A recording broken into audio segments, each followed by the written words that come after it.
Hello everyone, welcome back to my channel. I'm Annalisa from Creative Curious Learning and Living, and if you are new here, I am a homeschool mom to four. I have a 9-year-old, a 7-year-old, a 4-year-old, and a 1-year-old, and here on my channel I share a homeschool journey, cleaning motivation, home decor, sensory bins, book hauls, and more. So if you like that kind of content, definitely stick around and hopefully we can inspire you along the way. So in today's video, I'm actually going to be participating in a collab hosted by Davene over at Calm in the Chaos Homeschool and Shauna over at Homegrown Homeschool. So I'll have their channels linked down below along with the playlist because a lot of homeschool moms are going to be participating in this collab. So this collab is our homeschool schedules, routines, and flows. How do we get all of the things done? So this is the schedule I have created. I'm guessing it's really hard to see on camera. I have color coordinated it. My oldest is green, my 7-year-old is red, and my daughter is pink. And then I'm in purple.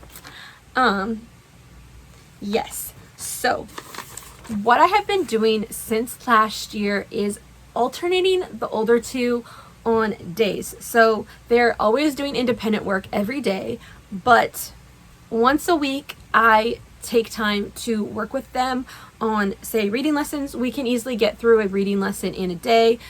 We can do our language arts lessons in a day. And sometimes we do push it to the next day if we need to work on it a little bit longer. But then I alternate, and then they're doing their independent work on the days where I'm not working with them directly, and then we have a family day. So Mondays, I've been trying this out.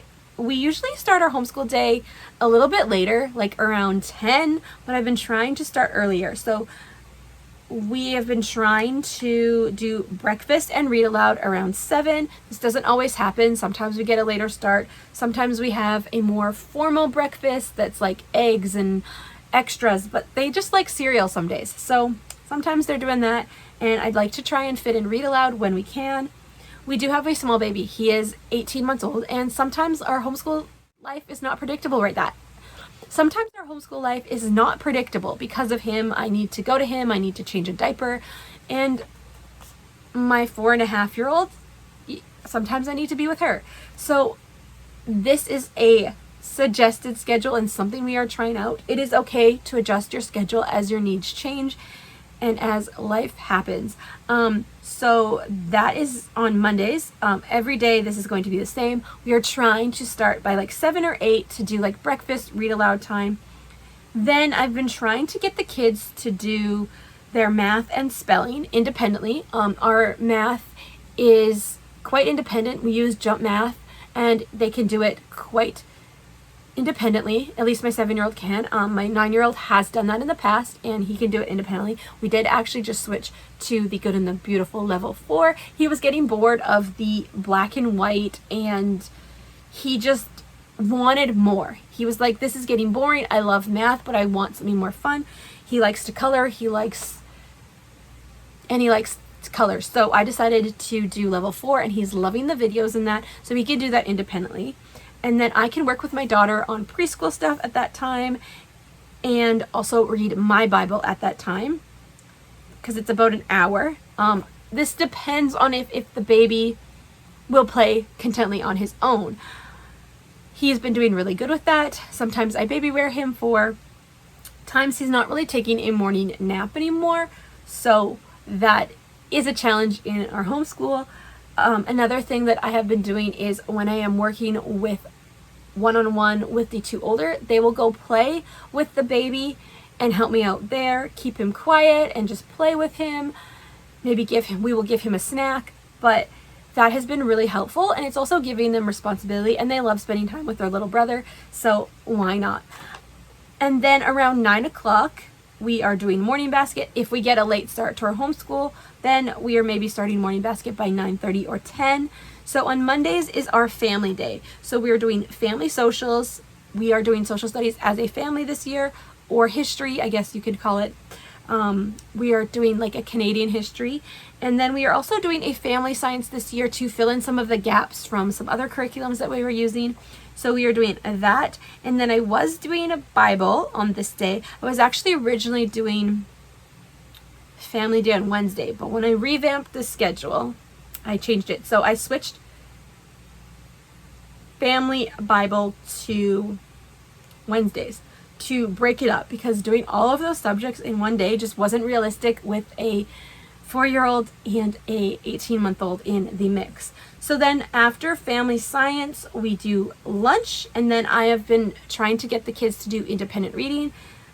So they are reading their own chapter books, they're independent readers, and then my 7-year-old does still come read with me, and we don't always do this, but they are reading outside of their reading lessons and getting better every day. And then in the afternoon, they have iPad time and a quiet time, and they're playing outside, and they're just like playing in their rooms quietly so that the baby has a quiet space to sleep. My 4-year-old doesn't sleep anymore. Every once in a while she still will have a nap, which is really nice.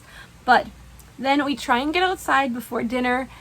They kind of have flow when they want to go outside, as long as it's not within school time. Sometimes my daughter will go outside in the mornings when we are doing school, because our outside space is like right off of our dining room, and we can hear her, we can see her, we open the window, and it's completely enclosed, so she can be out there by herself. She knows the rules, she knows all of the things. So then we have dinner. What is different about Tuesdays is that is the day that I work with my older one, so everything is the same in the morning. And honestly, I don't always get to work with my preschooler with her formal curriculum, but she is learning. I am seeing it, and just slowly introducing those letters even in normal life. I've been noticing that if we just pull out a normal like book about letters, like that's a curriculum in itself. Kids are learning by this quality time that you're spending with them, and that one-on-one attention and that repetitiveness, even of a basic picture book about letters. So been noticing that. So Tuesdays I work with my oldest, so we do reading, we do his science for his grade level, and then I've also been trying to do like a one-on-one writing time with them. So he's been really interested in writing some stories, and if he wants to work on that and give me his ideas, and we can talk about them, and we can form sentences together, and we can build his story, we do that. We don't always get to it, but we have been doing that. We also do language arts on this day, and I am able to work with him one-on-one and help him do that. And he also does his math and spelling in the morning independently. And then same thing, reading in the afternoon if we can, and then iPad and just like independent play time, and hopefully outside. We don't always get outside, but we try to every day. Wednesdays, same time, independent time in the morning, and then our morning basket, family Bible, and then I am going to slowly start introducing spelling level 2 of All About Spelling. We are doing the Evan Moore spelling, but I want to try and do All About Reading, Spelling, All About Spelling, see if that works better for us, and see if we can really nail down these spelling skills. One of my teacher friends actually told me that the best thing you can do for spelling curriculums are great, but the more your kids read, the more they're going to see those words on a regular basis, and they'll just start to memorize them. Or that's like a skill. Like, it will come. Spelling curriculums and helping them with that is not bad, but reading is one of the best things you could do for your kids once they have learned and grasped the concept of reading. I thought that was very interesting.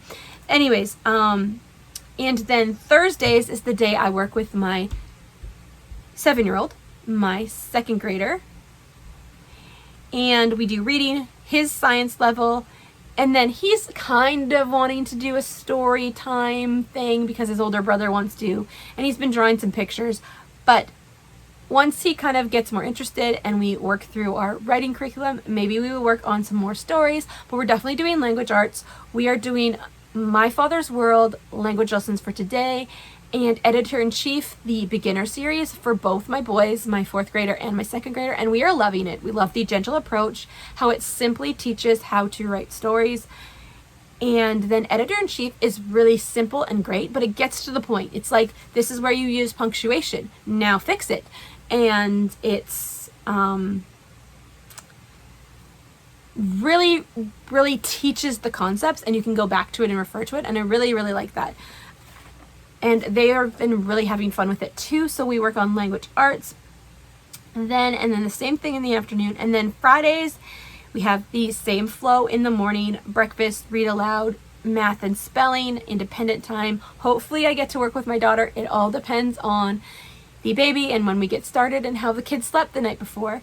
We are still in a season where all of the kids are not sleeping the greatest. The boys sleep fine, but my daughter will have an off night. And, you know, my baby, he's a pretty good sleeper, but he doesn't always sleep through the night. So sometimes we have slow mornings, and that's okay. The great thing about homeschool is you can adjust your flow, you can adjust your schedule, and you can fit it in. So then after morning basket, we are going through the Just Right series as a family with my two oldest, and then we do art, and I definitely include my daughter in this and just kind of let her play. We are using How to Teach Your Kids Art from Evan Moore. We tried to do this like a couple years ago and we did a few things from it, but we didn't get to it. So we are doing that. My kids are always doing some kind of drawing project or cardboard creation, but I'm trying to add a few more formal things in and teach more concepts this year when I can. And then we do our spelling tests from Evan Moore. And then this is also a catch-up day. So if I didn't have a chance to do family socials, or I want to add a little bit more Bible in from our Bible lesson, I can do that on this day. Or if we didn't do a reading lesson, I can do it on this day. We have flexibility on Fridays to fill it in. If I didn't do a science lesson for one of the kids, we can do it here, which is really, really nice. And then the same flow in the afternoon. So alternating the boys for their independent time has been really, really helpful, because it's really overwhelming to try and fit all of the subjects in one day with all of them, especially when they're at different grade levels and using different curriculums at different grade levels. So that is how I am doing school. And this has been working for us pretty well. We definitely adjust it, but I love that I have a rough idea of what I need to do. I know in the back of my mind, okay, we need to do this, we need to do this. These are the curriculums that we have chosen and that we're enjoying. And that is how our flow goes. You can change your schedule and move things around as much as you want. One thing I love about this schedule is I have done it all by hand, and I have used erasable pens. So if I find that Family Bible is not working on Wednesday and it would work better on Fridays, I can erase that and I can move it right over. So we are trying this out, but it is really working for us. And we are fitting in the things and we are learning, and I love that. So this is what is working for us. It's not easy fitting in curriculums and for multiple kids at different age levels, but this is what is working for us. I'm curious to go check out the playlist and see how other people schedule all of the things and include all different grade levels in their homeschool. So definitely go check out Davene's channel and Shauna's channel. I'll have their channels linked down below, and check out the playlist also linked down below for more ideas on homeschool routines and flows and rhythms. All right, I will see you in the next one. If you like this video, give it a thumbs up and consider subscribing to my channel. I would love to have you join us here, and hopefully we can inspire you along the way. Bye for now.